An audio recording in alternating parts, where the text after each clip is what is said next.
looking good. This is a Jack Kemp Foundation oral history interview with Jack's youngest brother, Dick. Today is August 3rd, 2011. We're in Dick's home in Irvine, California, and I'm Morton Kondracki. Thanks so much for doing this. How would you characterize your family life growing up? First of all, I think I reinterpret your question, if that's okay. I think families are fascinating. Relationships within families are fascinating. I've written 2 books, one completely on that subject, and then another one on more biographical about my experience in Vietnam. But I just think the subject is fascinating, and I think Jack is so interesting. And I grew up right next to him. My favorite time and story about Jack is that we used to play on the front lawn out in front of our yard, our house, a game called Grounders, which Jack invented. And in fact, one time we played with a baseball that had Babe Ruth's autograph on it. And after we got finished, it was faded and used, and I'm sure diminished in importance. But Jack pulled out a pen and wrote over it and renewed it, and so it was just as good as new to him. We would play Grounders, and that would be if the shortstop, we would throw the ball as hard as we could at the other person. If the shortstop would bobble it, it would be a single or a double. And if he missed it completely, it would be a home run. And Jack would be not only my competitor, he would be my coach, the announcer, the crowd. He would even be the SC marching band. He just had a mind that would create on the spot an event that was bigger than what was going on between us. And the worst thing I could do would be to cry or to moan or complain, because my mother would hear it and put a stop to the game. And I didn't want that. So we would play for hours and hours and hours, and we would water down the lawn to make it harder on the receiver and just throw the ball as hard as we could.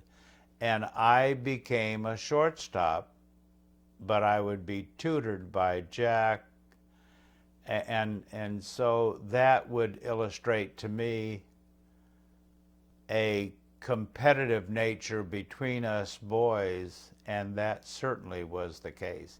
Everything was a game or a contest, and that's it.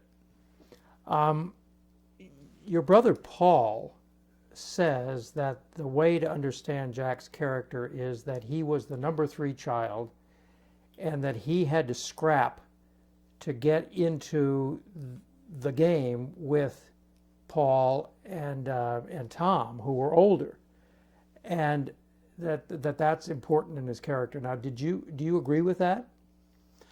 I don't. That's not my experience. I think it's interesting that Paul and I really see life and family life from very different perspectives. It was a different family that he grew up in than what I grew up in.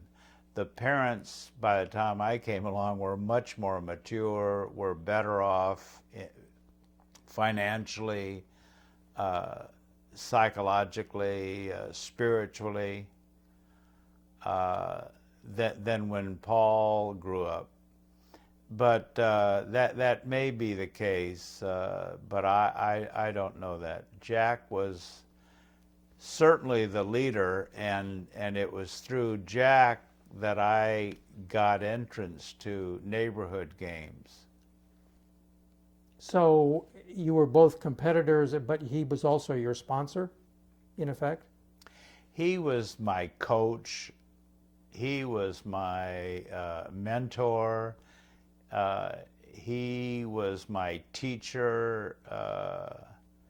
He taught me the steps, I mean physically the steps a quarterback makes, fading back to pass or handing off. Great detail.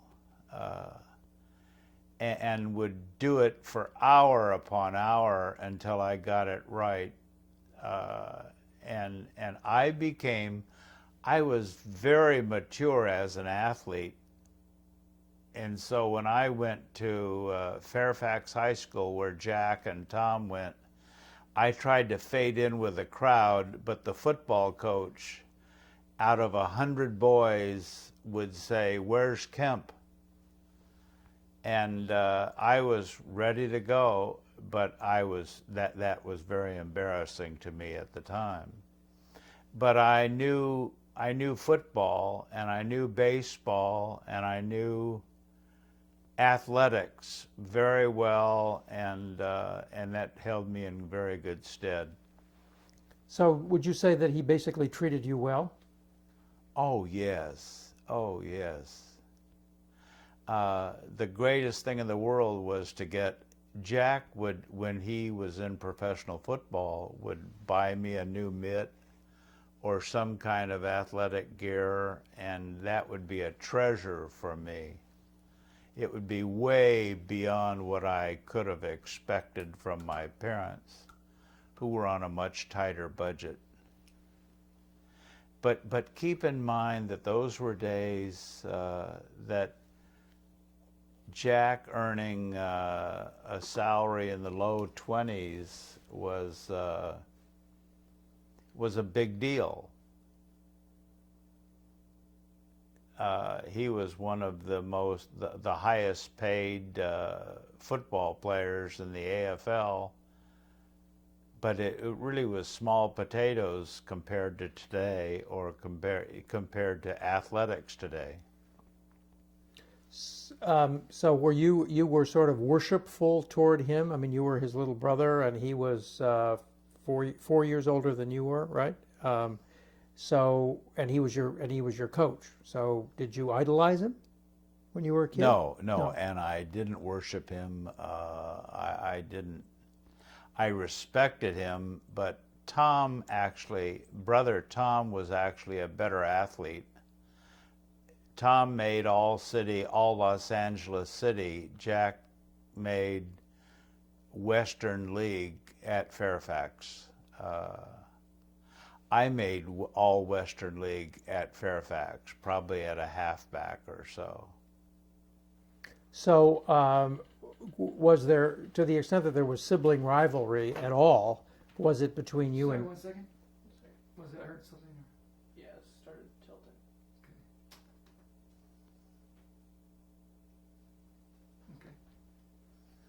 Okay. Thank you.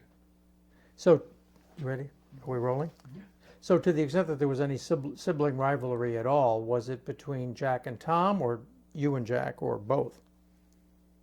Probably both, but I would speak from my experience and sibling rivalry might be a little too cut and dried. But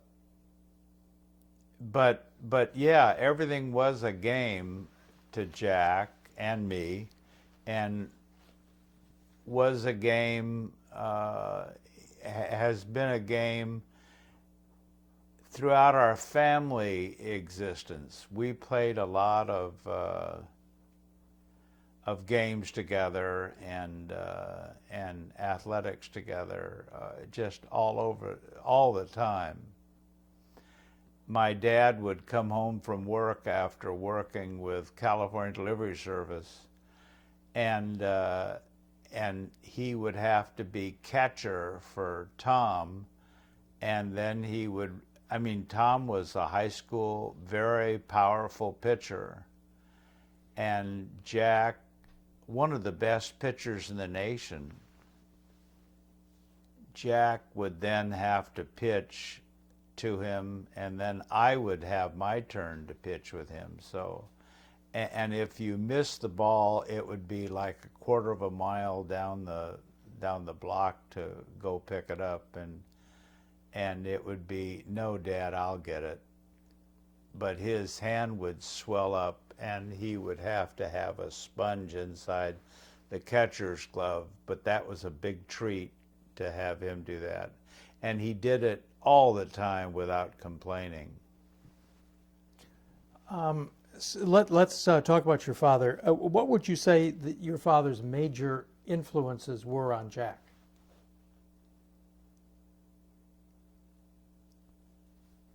Dad was very quiet. It wouldn't be verbalized. I just think long-suffering, patient, just a dear, sweet man. If you're looking for influences, I would say we were a matriarchal family, and that my mother was much more influential than my father. I might have Jack disagreeing with me on that, but I don't care. So Jack thought that your father was more influential than your mother? Yes. How did he explain that? Inadequately. Because that would be one of the issues of debate. But he would just his being there and working and a very hard worker would be what he would reference, I would think. So I take it that Jack, well, what did Jack think his father's influence on him was? That he was an example of hard work, and what else?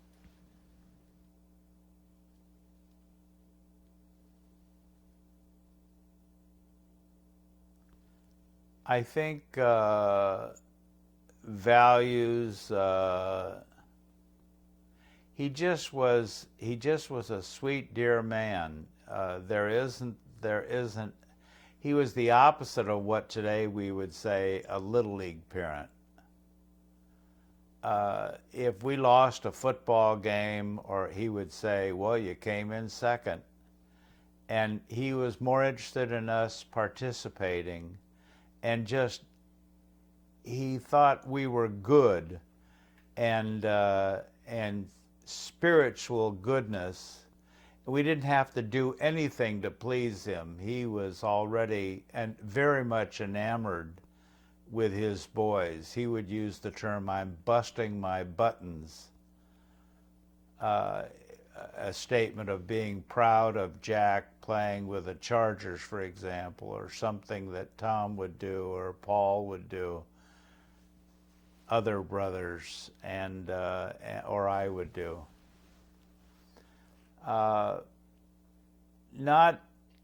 It would be hard for me to identify, because I would think that Frances, my mother, would be much more influential. She was always correcting her boys' manners, table manners, how we did everything, and there was a lot of occasions to do so, I can assure you. 4 boys are not beautiful. I mean, it's messy at times, and dinner table competing for dessert would be something to behold. A lot of dessert ended up on the table? Yes, absolutely. Now, you in your book, though, say that your father was an example to you all of brotherly closeness because of his relationship with his brother. Yeah. Oh, yeah. So did that translate to you guys? To you I kids? think so. I adore my brothers. I love them dearly, and they love me. Every morning of every day at 7:30, the phone would ring, and it would be my Uncle Jack calling to just connect with my dad. Every day, the phone, when Dad was retired from California Delivery Service, the phone would ring, and they would have nothing to say. It would be, "Hello, Chief." Jack would call my dad. They were in business together with that delivery service, but nothing, no content whatsoever, but just connecting. And I think it had a profound effect. Dad, or I think my grandmother or others, would tell me stories about their relationship, but I wouldn't hear it from my dad. He was more silent. What was it your dad or your mother who got you so interested in sports? Don't know. It was Jack or Tom. My brothers. But that's kind of like, oh, I can't think of a good analogy just offhand. But I was interested in sports because I was a natural. I could do anything with sports, and did. I played everything under the sun. I went into the gym to work out for pole vaulting and would climb the rope, and I qualified on the gymnastics team and won a letter just by doing it. I could do anything that I wanted to. And Jack played a big role in that because he taught me how to be a shortstop. He taught me, and I made the team easily. It wasn't an issue. He taught me how to be a quarterback. He taught me how to be a leader. When you go into the huddle, I went to Fairfax High School, which was about, I think without exaggeration, it was 80 or 95% Jewish. My mother respected the school because she thought they were serious about education, and she was an educator. I would go into the huddle and call a play, and we would have arguments, and I would have to walk away from, I had some lawyers in the huddle or in the backfield that wanted the ball. Jack would teach me how to call a play. He would say, you have to have confidence in your play calling.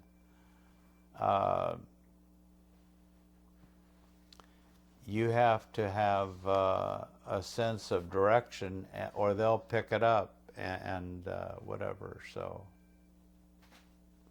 There's a phone somewhere? Phone way in the background. Yeah. Very slight. Yeah, I don't. No, Let's it's gone. continue. Yeah. Okay. He's doing great. How are we doing? We're doing fine. We're doing fine. What were your parents' economic circumstances when you and Jack were kids? Probably Dad was a small business owner, a partner with my Uncle Jack. I think they were over the hump of the Depression. Life was not a struggle when I was growing up, but we lived modestly. My brothers are all what I would consider well off. None of that would have come from our home, or not a show, because they're all too puritanical to have that attitude or be impressed with money. None of them are, and they all have probably a very good income. I don't know what it would be. When you say that you lived in a matriarchal household, what does that mean in terms of the relationship between your mom and your dad? I mean, how did they interplay? I mentioned that my dad would retreat, and my mother was very respectful of him. I think she grew up the daughter of a businessman, a sheep rancher in Montana, and at one time but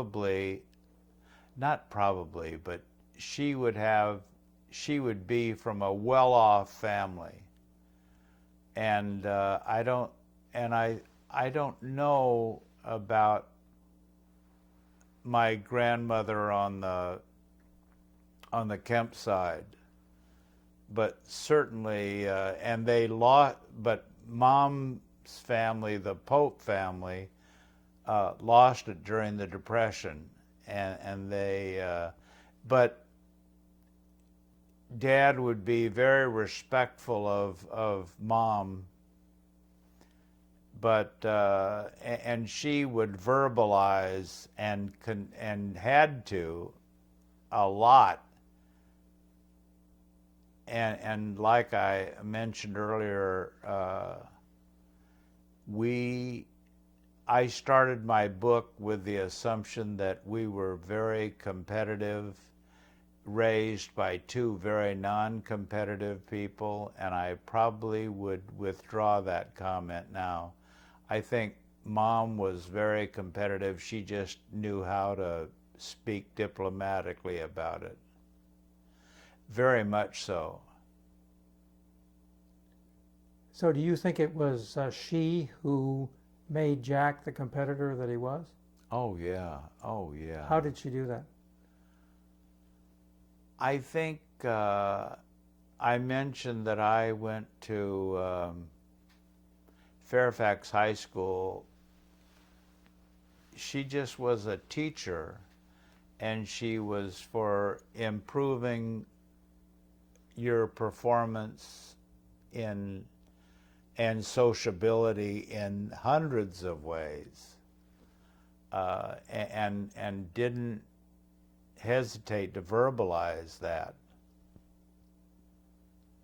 Did she criticize a lot? Never any criticism. We were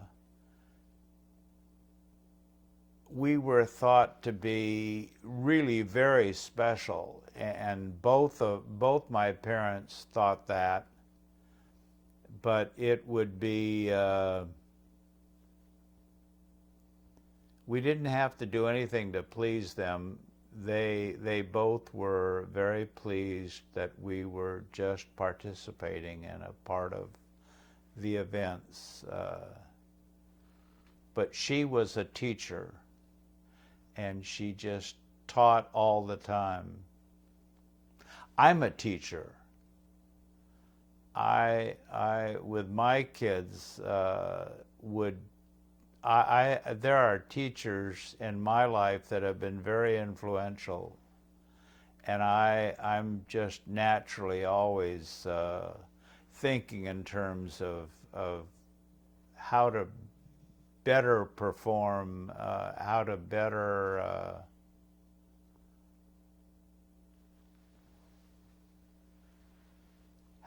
better make it as an individual. So what do you think her major influences on Jack were? Of what? Your mother's major My mother's major influence. influences on Jack and his character. I haven't thought of that. I don't know. I think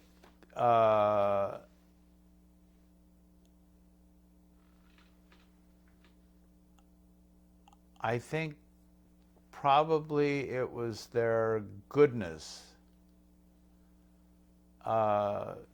She had an extraordinary sense that you didn't have to, kids grow up feeling they've got to be something in order to please their parents. And I don't feel that way at all.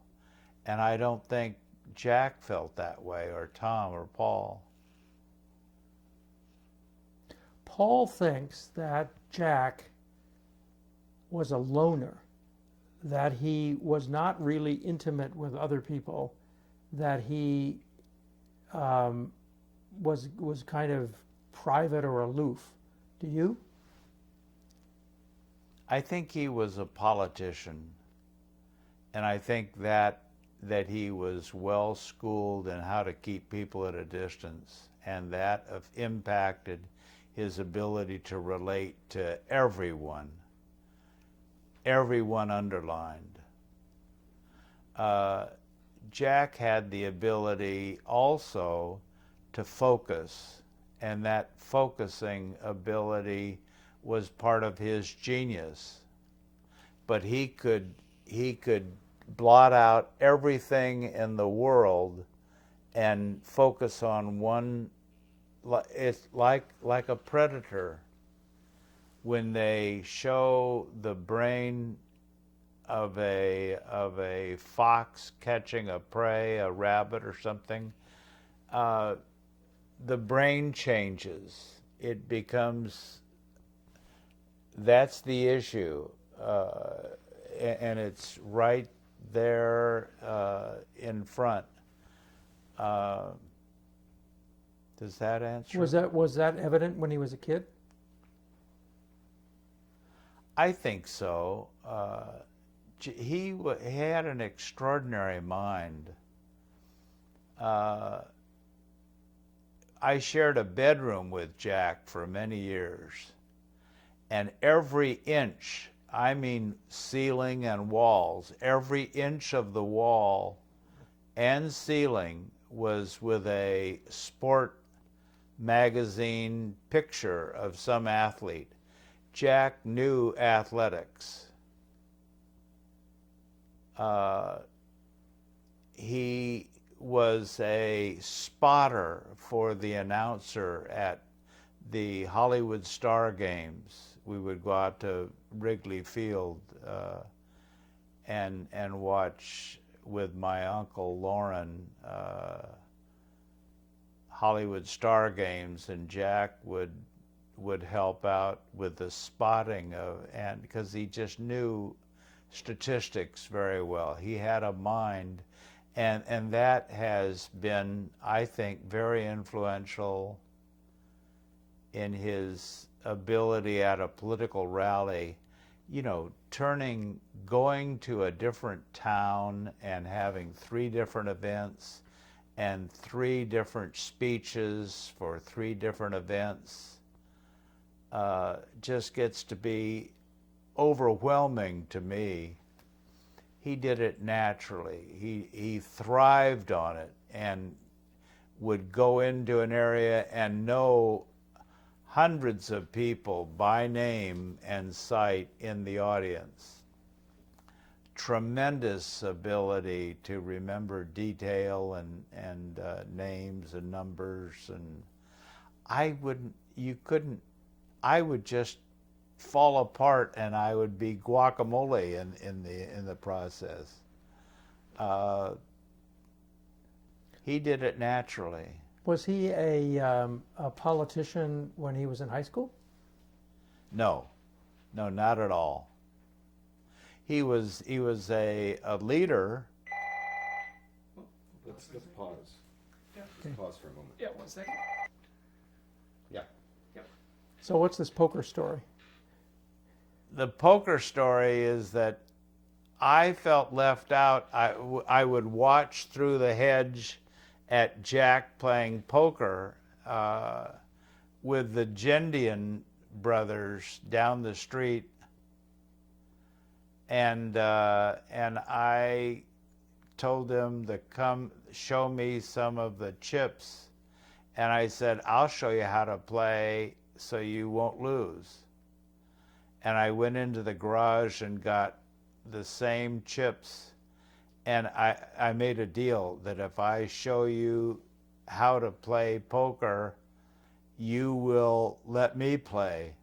And so I played all afternoon and just lost my shirt, but I came out a winner because I had my pockets filled with chips out of the garage. And I just added to them, and no one even suspected that. And I don't know if Jack followed my advice or not, but I did very well. I just lost my shirt and came out a winner. Jack used to play a game that was a Russian roulette. Spin the wheel and drop a ball in for a strike or a single or an out, and he would play this game by the hour. He would, he had, most people could keep track of a league, of a game or whatever, and Jack had a league of teams going. But he would play that just forever and ever. My parents were concerned. I think it's interesting with the fact that Jack was almost nonverbal. Not truly, but in telephone conversations, it would just be a grunt and hello, and just non-communicative. And it would drive my mom absolutely nuts, like it drove my wife nuts, not telling about this story. But I had a son, Matthew, that was nonverbal until I learned hearing him talk to his friends out in the street when he's 19, that he really could talk. So we're a strange bunch. Jack makes his living, and Tom is very articulate, and so is Paul, very articulate about expressing themselves politically and economically and socially about all kinds of issues. And these people just didn't talk much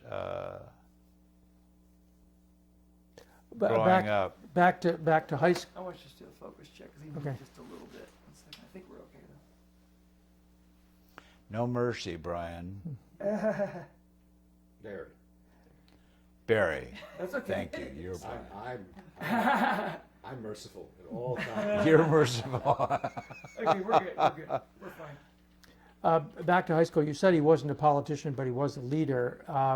Besides being a quarterback, how else was he a leader in high school? He just thought he was a leader. Mom would laugh at a pink shirt that this is college, but it would express, I'm sure, a thought that was true in high school as well.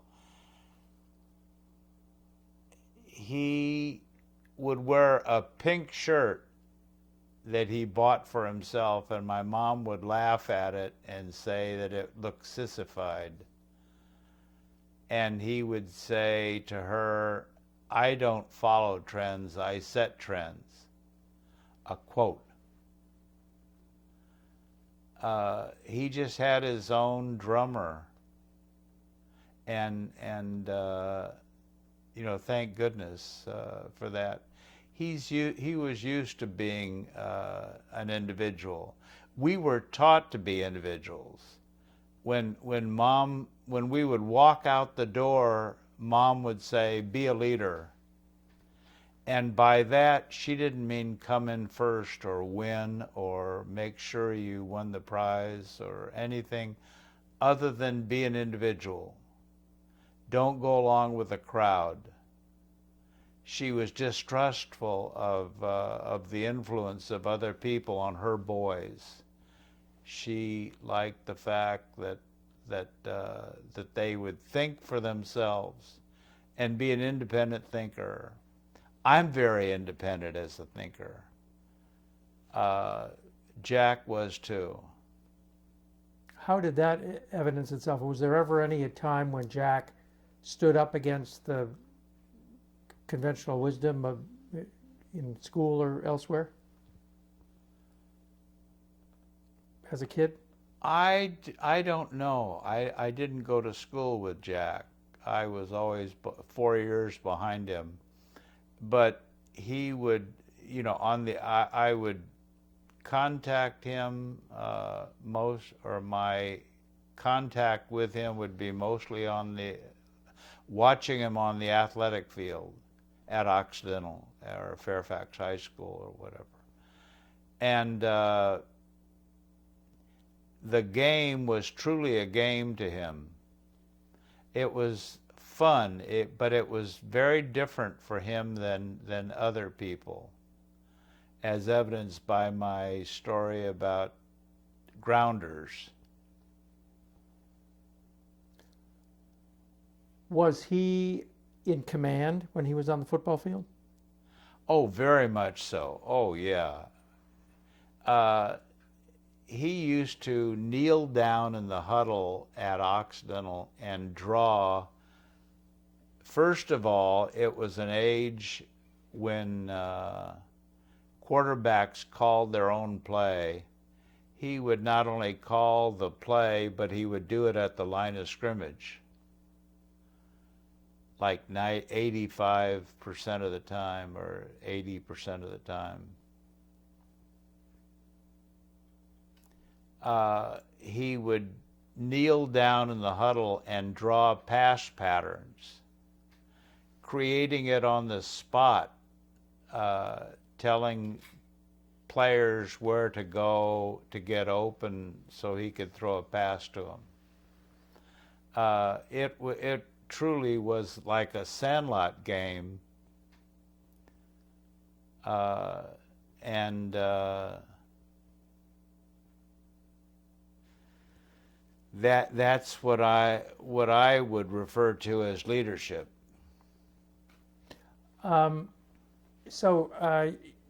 Back to this business of being a loner. Sometimes quarterbacks think that they have to be a bit aloof from their teammates in order to maintain command. Was there any aspect of Jack that was kind of a loner or aloof from other people?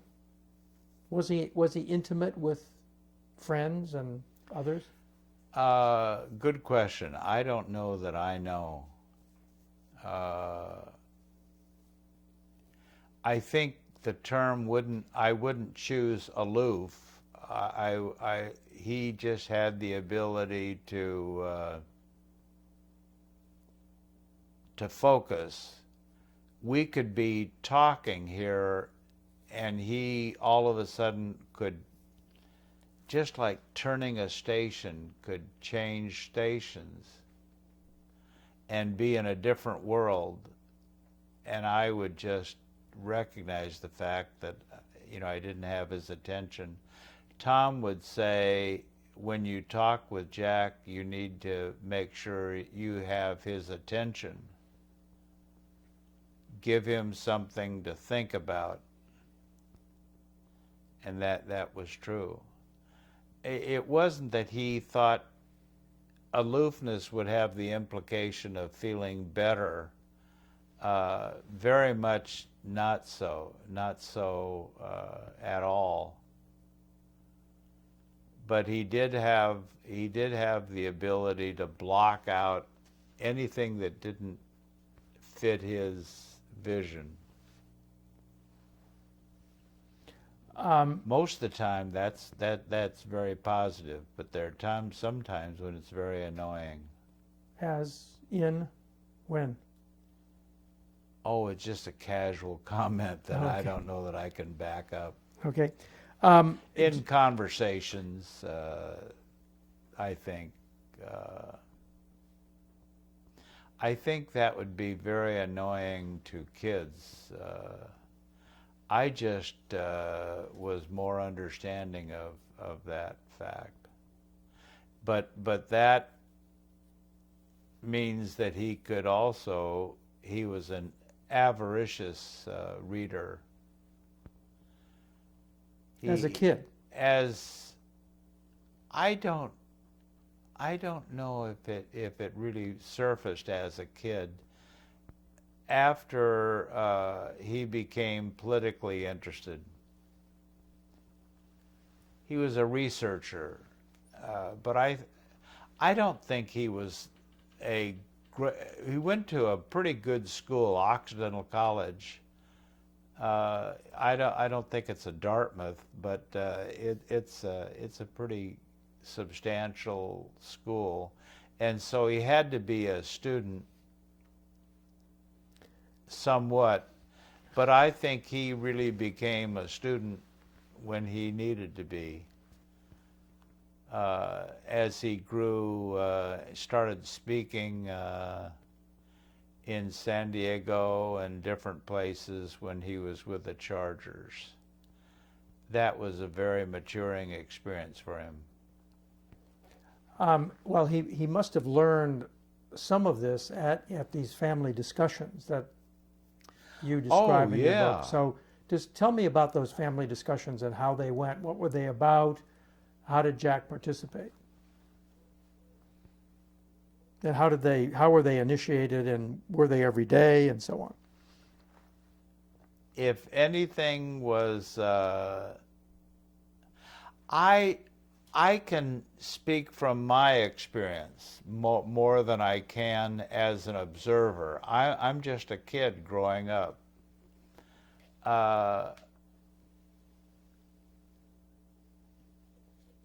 But I think just being critical, looking for content, being an independent thinker, because those discussions, arguments, debates were very competitive,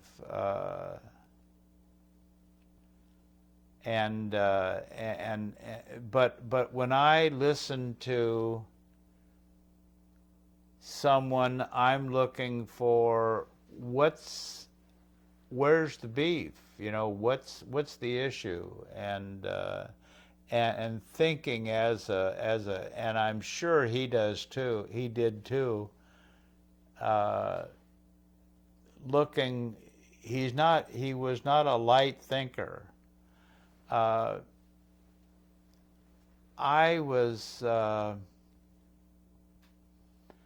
Jack was ill during the last few months of his life, and I thought really hard as a thinking person how I could thank him for all the just hours and hours that he spent with me in helping me and coaching me and teaching me. And I thanked him for, I went back to Occidental, his experience at Occidental when he was taking probably a history of civilization course, and they would bring in professors from different departments to speak on different issues relative to the period of history that they were studying. And Jack opened up for me the fine arts. And so I thank Jack for opening up and legitimatizing the fine arts, and I think he was very disappointed with me that I didn't mention Churchill or Hamilton or Lincoln or one of his idols that he had spoken of that he had spoken of in so many different speeches. But I tried to throw a curveball, and I think I succeeded. I mean, probably more than I wanted to. Let me ask you about the role of Christian Science in your family. How did your parents become scientists? My grandmother was. She a horse fell down probably some kind of hole, and they were ready to put the horse to sleep, and someone said to my grandmother Elva, "Why don't you call a Christian Science practitioner, and why don't you pray about it?" And they pulled the horse up, and the horse was all right and ran away. And that was enough to convince her that that was the way to go. Her husband was a lawyer who practiced medicine among the Indians, and she had a philosophy of the Blackfeet Indians were probably in Montana, and I don't know the tribe, but they were unmolested by the Indians because my great-grandfather would ensure that they were well provided for, and he kept supplies in the barn, and they could stay there, and he would bind up their broken leg or arm or whatever was wrong with them. But he practiced medicine. This is going back a long time. And but grandmother was a Christian Scientist, and my parents, probably through a sickly child, my oldest brother Paul, became serious about it because they struggled long and hard with his illness of asthma. And I mean, as young parents, and he still struggles with that, I think, today, periodically. So what do you think the influence of Christian Science was on Jack and his character? Let me go first to your first issue, just the general influence on Jack. The goodness of man, although I would hear from Jack about man's sinfulness as well, but I think that was a foreign idea to him. Just the worthiness of human endeavor, of speaking in very positive terms about the nature of the universe as being good.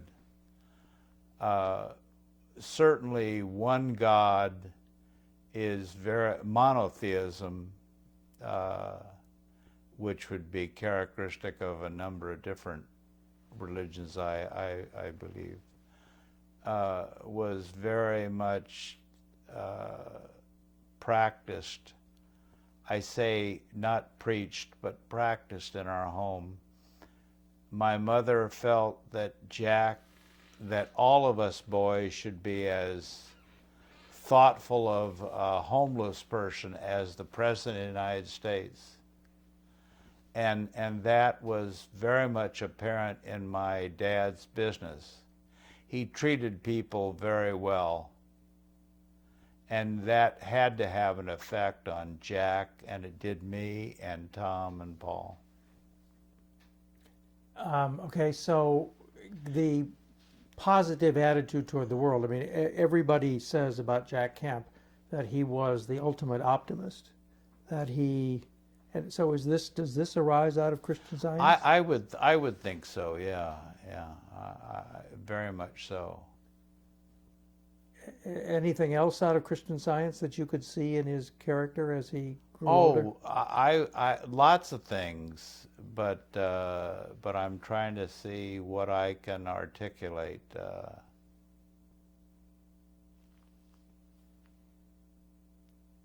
Ask me that again.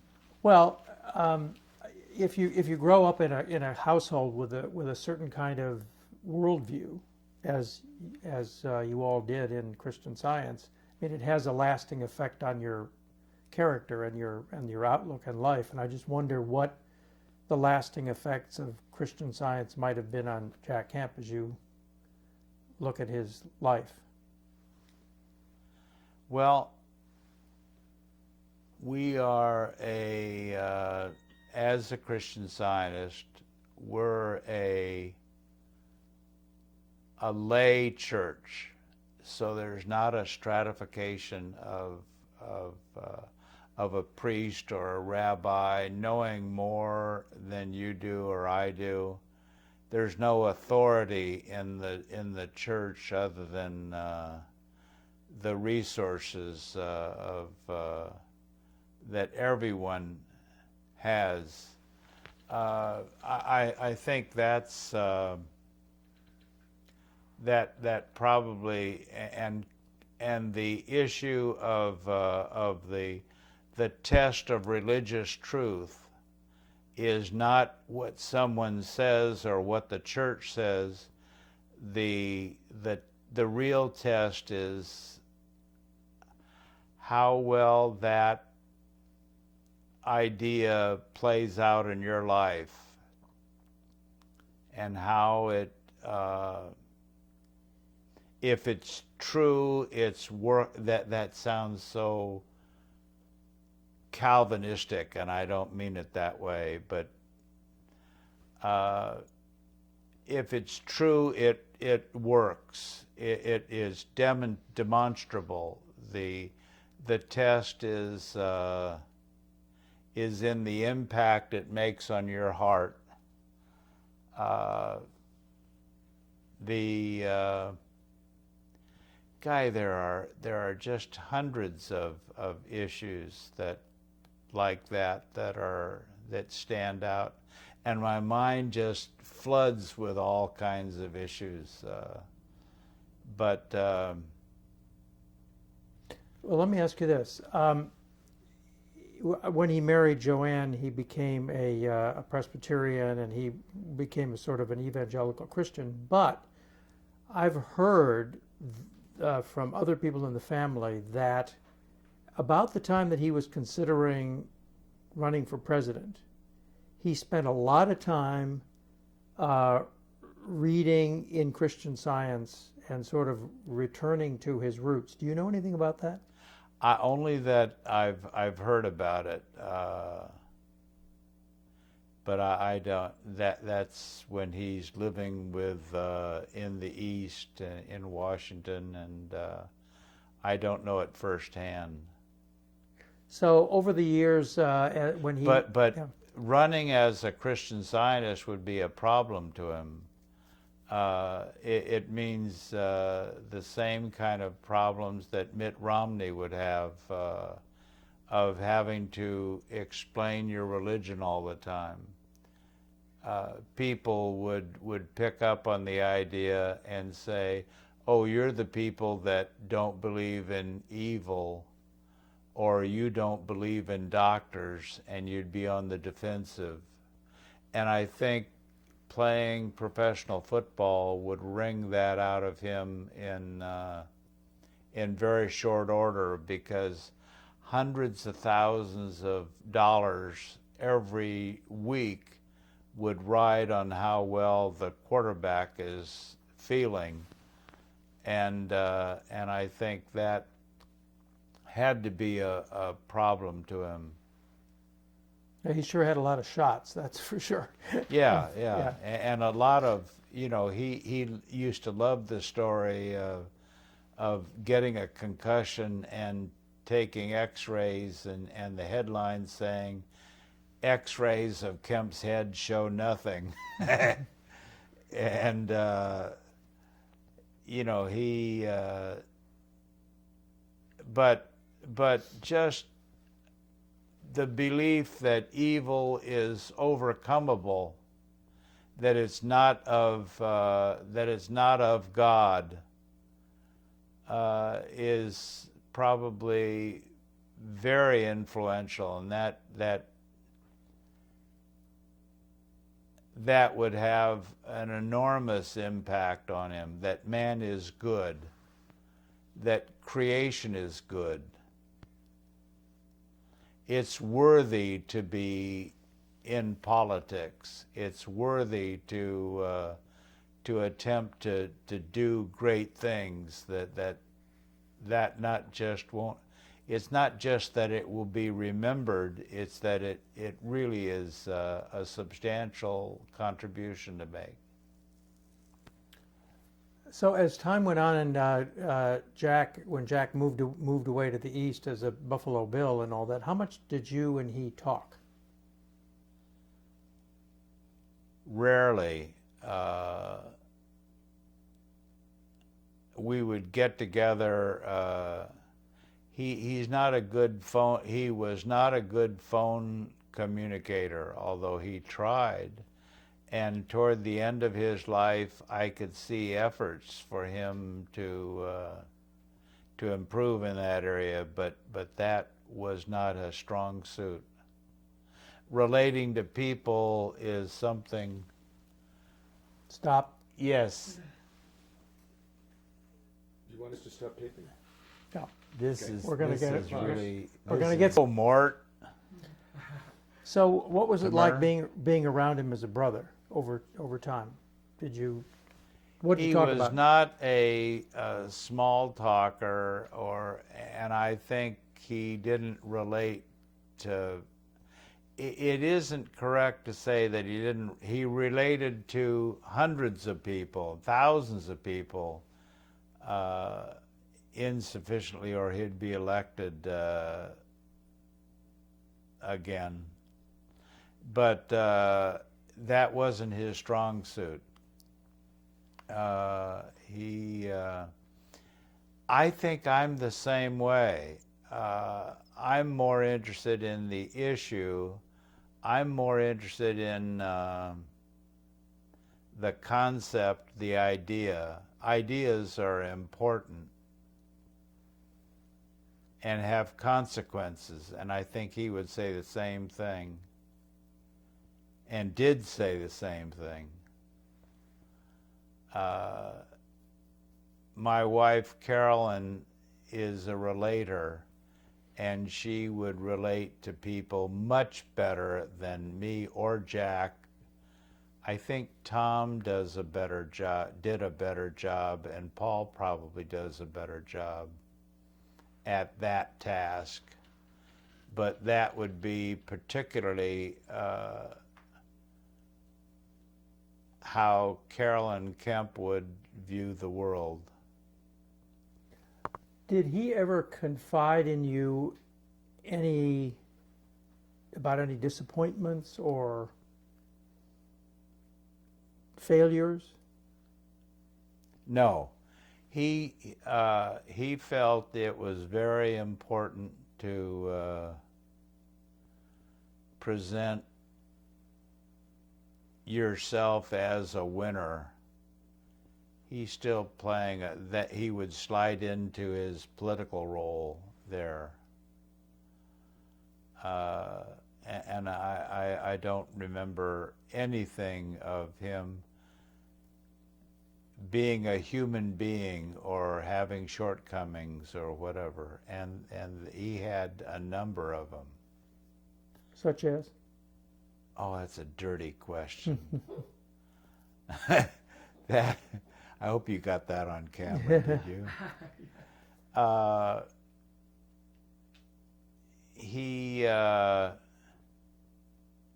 in relating to individuals, I guess is one that I can speak of.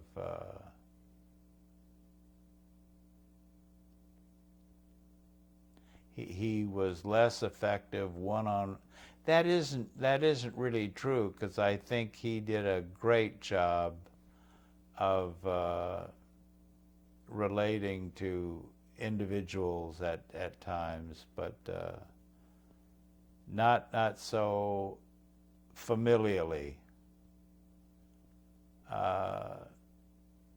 And I think that was one of the deficiencies.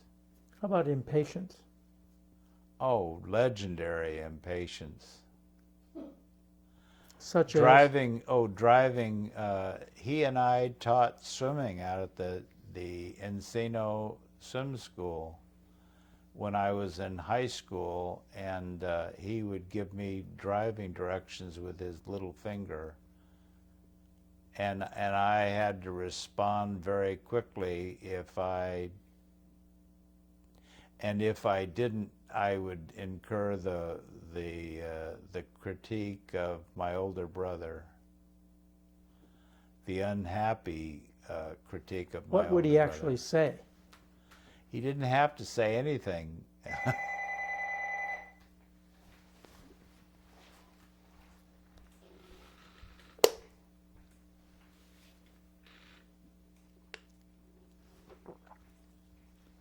Still rolling? We're still rolling. Okay. Oh, we are. Oh, okay. I thought we were. Go ahead with impatience. So besides you. Oh, just, he would, with the weather, make Tom very nervous. Vacationing in Laguna. Why is this so bad? Because it would be overcast, and Tom would say, I can't do anything about the weather. but or yelling at Joanne, come out here, the car needs fixing again.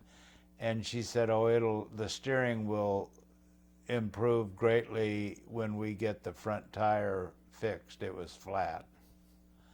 He had no mechanical ability whatsoever. And interestingly enough, Tom didn't, but Paul and I do have mechanical ability. Jack just did not care about things mechanical. It didn't come on his screen. Impatience with I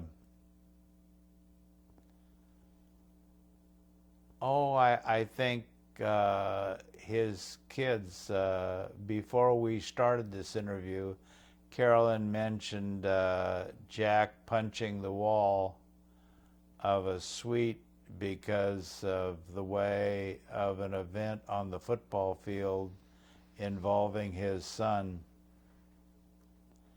Just, or I don't know why Jeff isn't throwing, and why is he stretching so much? Because the whole team is stretching out on the playing field. He should be throwing. He had a short circuit to his vision, and that carried the day with him. Did he have a violent temper? No. I didn't ever experience a violent temper. Well, it sounds like, though, kicking a wall, if your kid isn't, Oh, something's wrong on the football worse field. than that. My son Jonathan told me that I had to find some way of working into our discussion the fact that I probably had seen a cowboy and Indian movie on television, and I pulled a bow and shot while Jack is at the incinerator. So this is a pretty long time ago when people had incinerators and would burn their trash.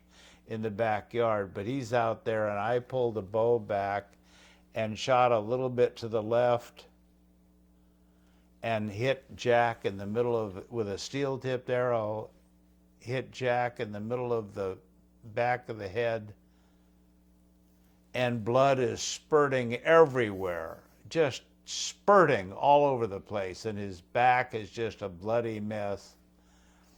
And my only comment is, don't tell Mom. and my arm has a big cut. I showed my daughter last night.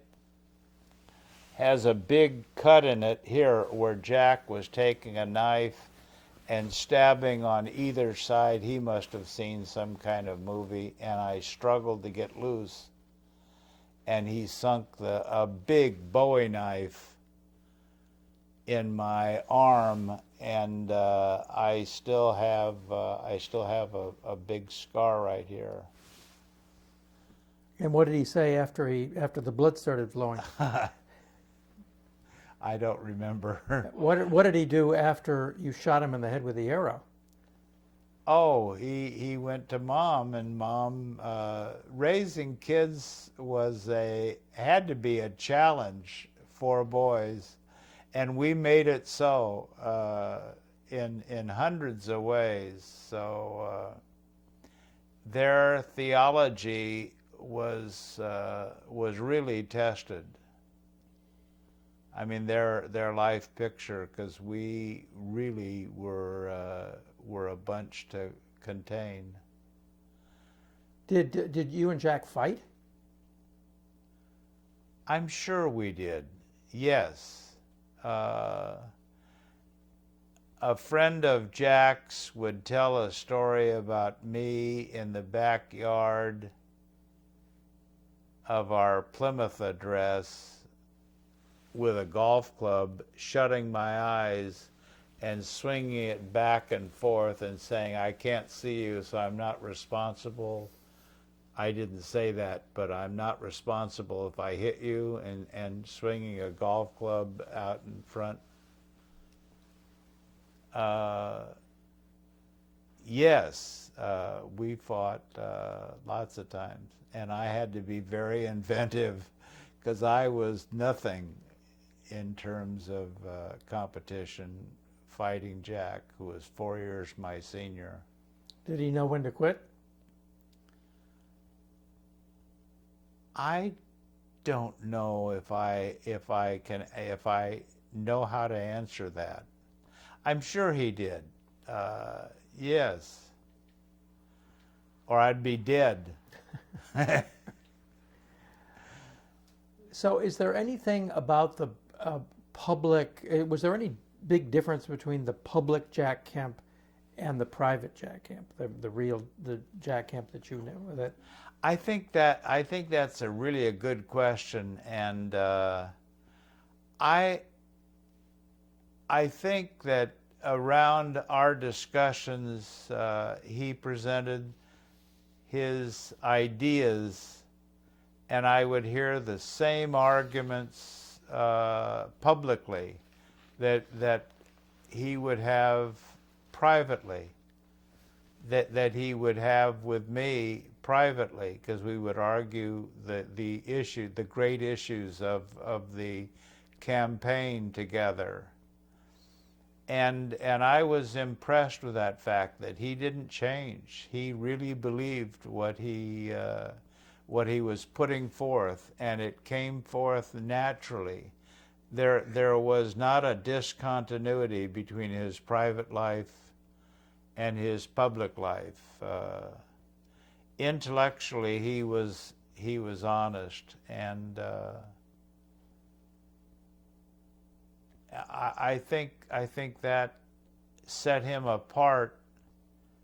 I said that recently in front of a politician, and I apologized to him. I said it at Occidental at the dedication of the Jack Kemp Stadium to Dan Lundgren, who was there, and I apologized to him for saying it. But Jack really was true and a genuine character, and I think that was very appealing to the population, that he was believable for that reason.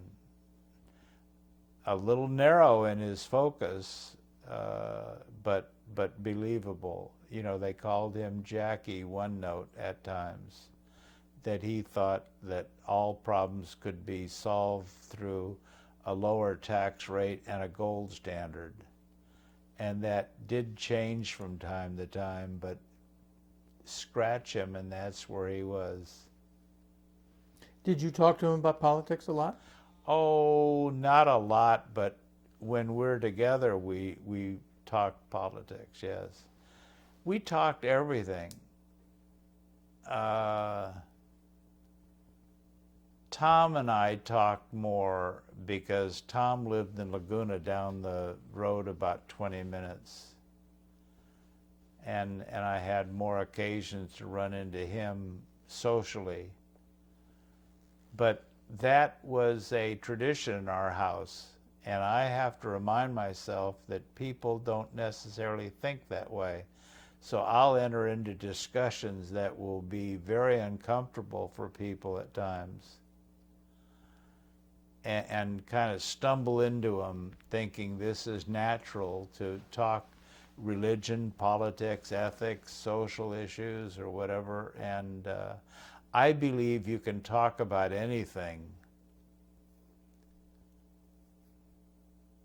I don't know how well I can, but I believe that there's no subject that's off the table.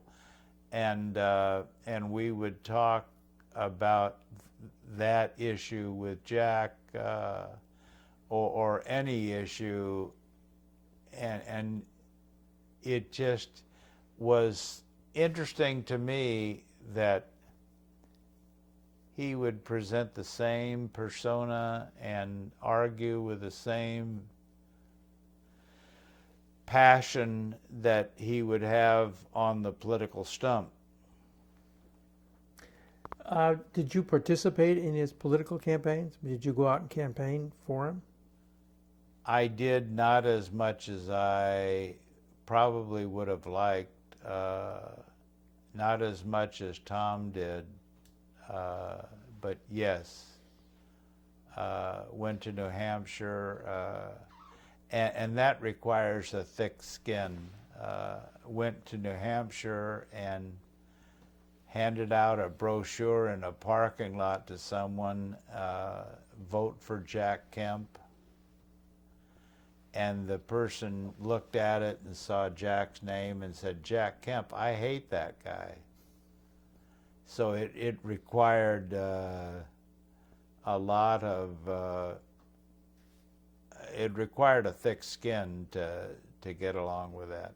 I had to teach my wife how to go to an NFL or an AFL, American Football League, football game.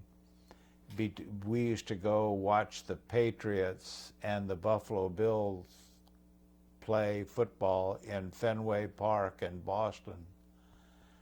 And Jack threw a short little pass, and Albert Dubanian ran for a touchdown in a Patriot game, and my wife is the only one in that stadium that stood up and cheered. And a big 300-pound guy was sitting in the front, in a seat front of her, that was saying, break Kemp's arm, I want to see blood, blood, and he just was pretty well inebriated.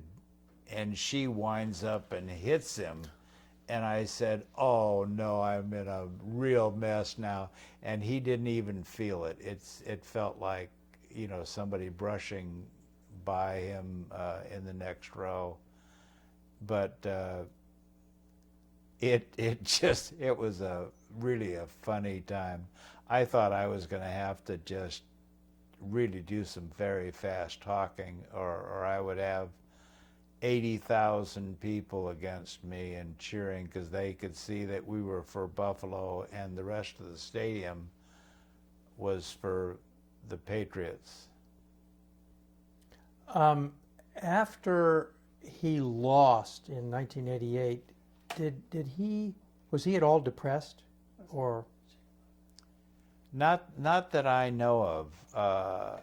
He was used to losing, and he lost a lot.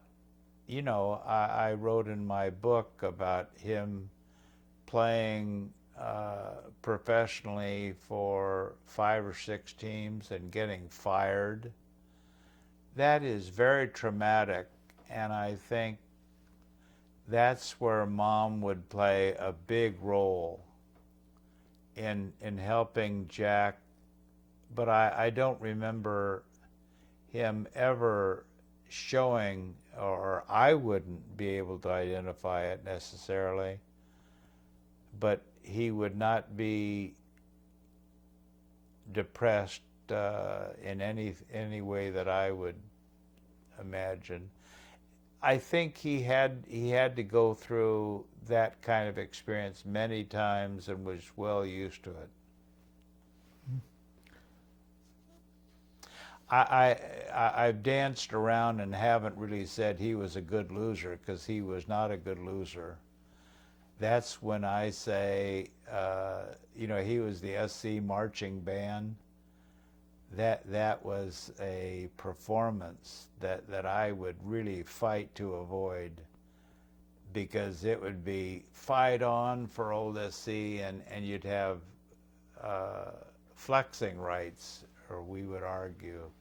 So this is your kids, and he is staging these mock events, if I understand. And this is USC, your favorite team, and he was This pretending is growing that up. Yeah, nothing to do with my kids. No, but no. You and he are kids, and he's staging these events, and so. Thank you for clarifying. Yeah. So, why did you not like this USC? Oh, because it would be taunting. It would be an inappropriate expression of victory.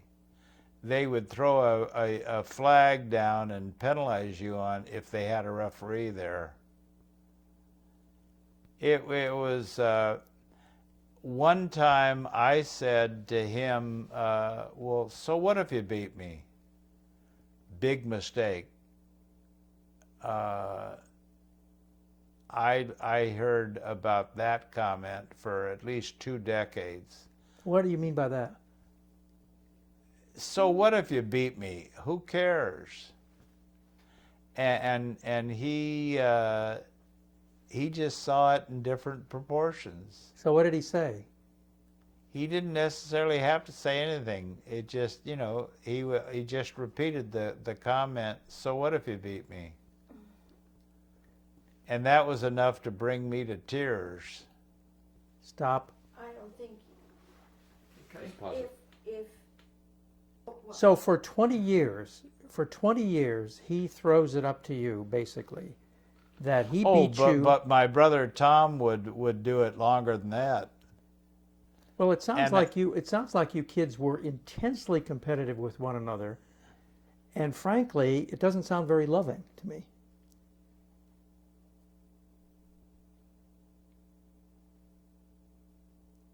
Okay.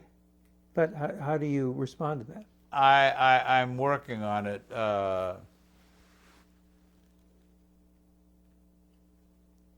It's just maybe thicker skin is required. It didn't cut that much, and maybe I'm overplaying it. But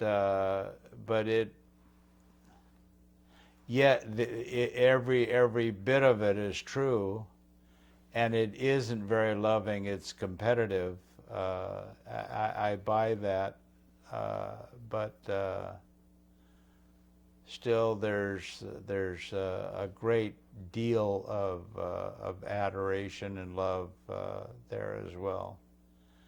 And in our discussions, getting or debates, arguments that would bring out a lot of competition, a lot of argument, and if it would ever go over the line,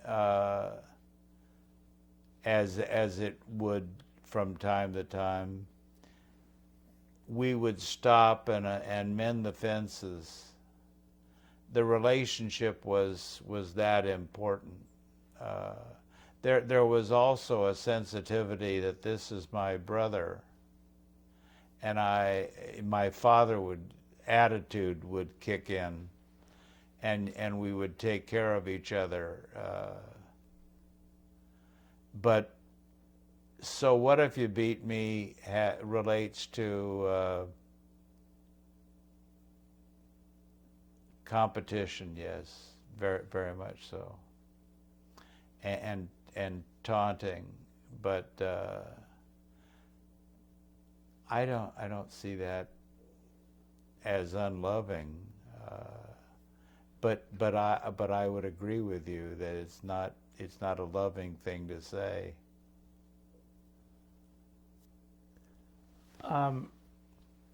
So sum up. You were obviously proud of your brother. How do you think he ought to be remembered in history?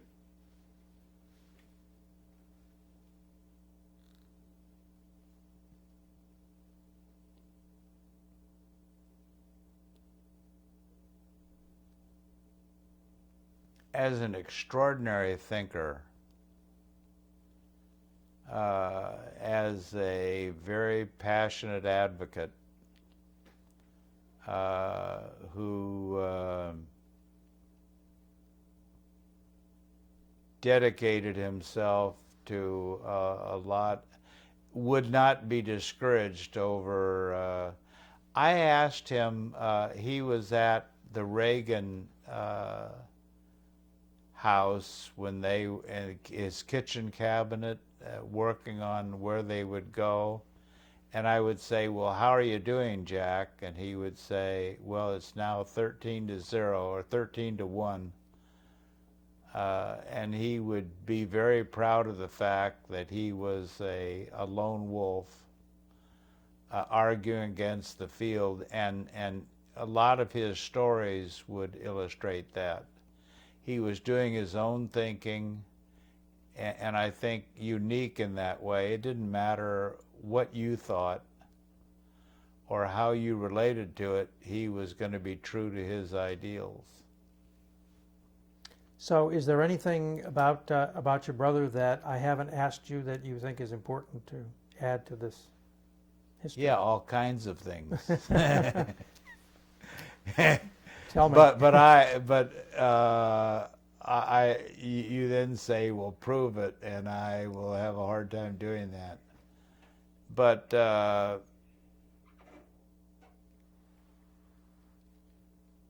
I just think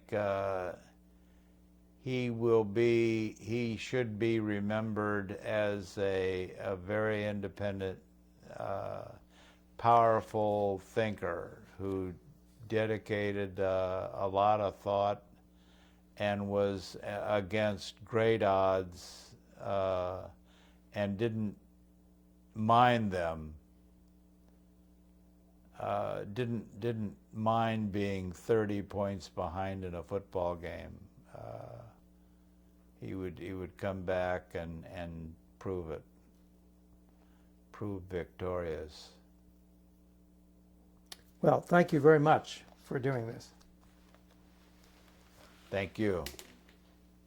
You rolling? We're rolling, Brian. Okay. Did you agree with his politics? Most of the time, but there were times when I didn't. And what were those? And oh gosh, those are great questions. He had a lot of ideas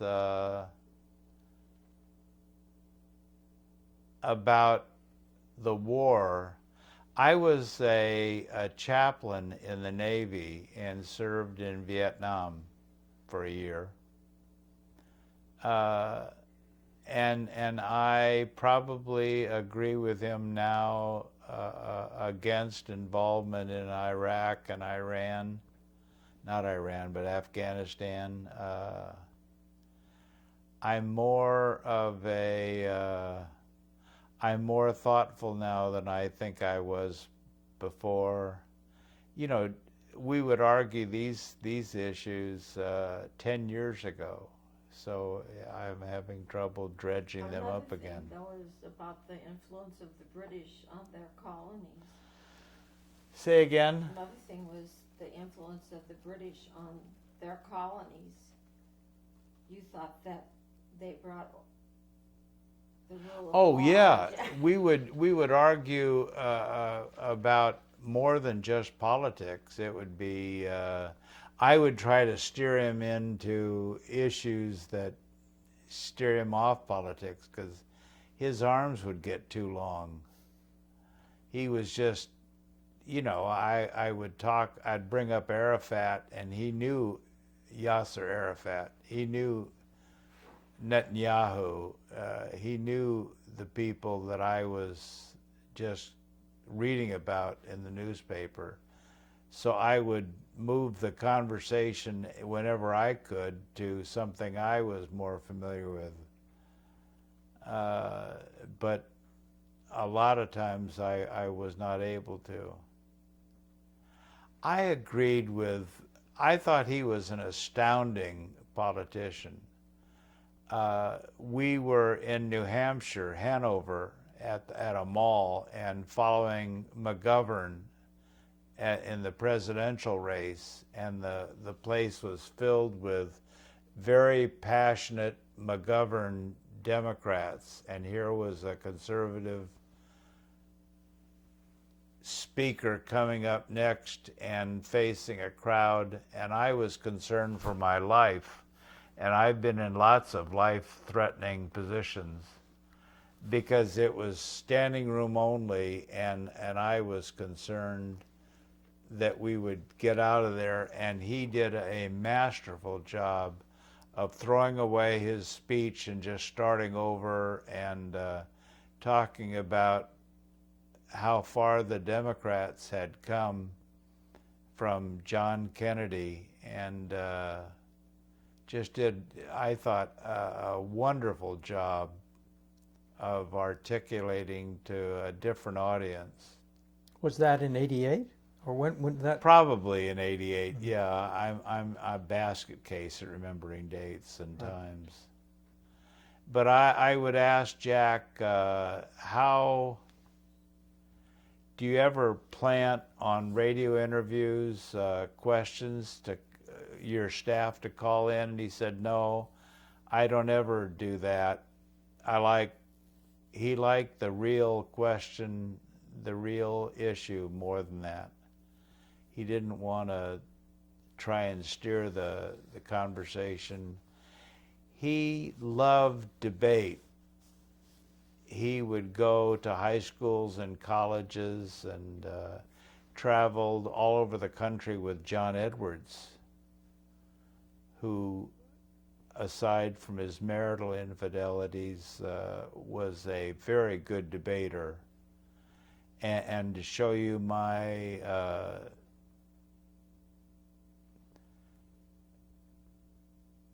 candidness, I thought Jack lost his debate with Al Gore in the televised debate from in Florida that they had as vice presidential candidates. You were watching on TV, or were you there? No, I was there. Uh-huh. And how did you feel about? What did you say to him after the debate? Nice job, well done, good going. How did he feel that he had done in that debate? He thought he did well. Jack, I don't think what you mentioned earlier, that you didn't think Jack was particularly introspective, and I think that's right on. Paul is, and Tom and I am, but I don't think Jack was ill one day and laying in my dad and mom's bed, and my dad sat down next to him and started rubbing his feet, and Jack's comment was, you know, just expressing his concern and love for his sick boy. And Jack's comment was, are you almost finished? You know, stupid comment. But I think that it just was, it bothered him that someone was getting that close.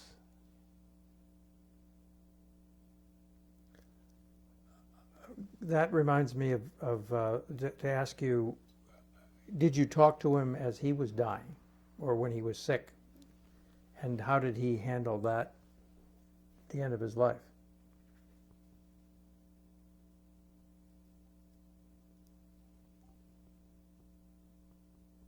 I think that's a question that can be directed better to his family than me. I'm a long ways away, and we didn't talk about that. Okay, thank you very much. You're very well. A pleasure for me.